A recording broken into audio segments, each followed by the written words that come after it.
जाई सान सारी निर्जने बसिला सुंदरी नाना प्रकार पिठा कला गंध चंदन सजाड़ा एमंत करू करू नारी प्रवेश होइला तिमिरी ओषा सामग्री सज करी चांगुड़ा गोटी करे भरी अबला घेनी 5-7 बनस्ते मिलिला त्वरित जथा विधाने ओषा सारी बरदर मूली पहरी पुत्र मनासी व्रत कला जमर सुदया होइला आनंदे गृह को आइला ओषा प्रसाद सर्वे देला एमंते किछि दिन गला ब्राह्मणी सुत प्रसविला ये ब्राह्मणी सुत प्रसविला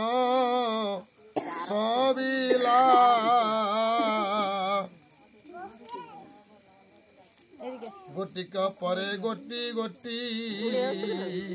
हेमस्त होइले सातोटी सर्वे होइले विद्यमान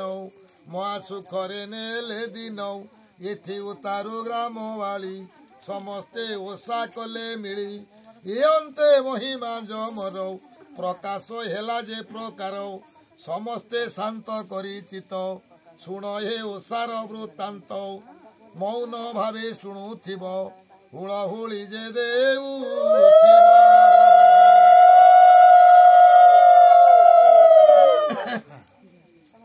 गोटी क्या मारंदी ना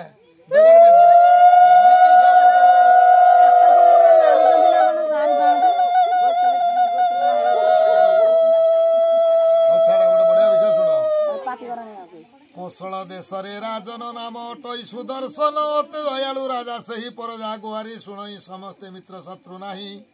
अति सुखरे दिन जाई पत्नी नाम लीलावती सर्व विषय सुखमती एका पुत्री हेतु राजा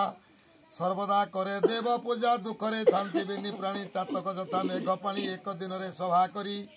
ब्राह्मण ज्योतिष बरी पुत्र होइब कि प्रकारे समस्ते अछंती चिंतारे रजनी अर्ध होई बाट बाट नदी सही दईबे बाट ओषा आसी होइछि सेई दिन निशी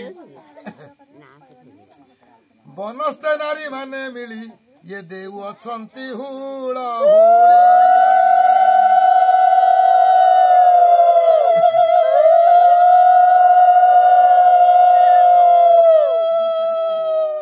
होइली परिवारी माने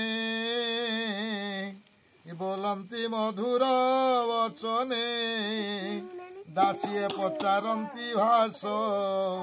ये ओषा नाम अटे कि सौ सर्वे कहंती रुंड होई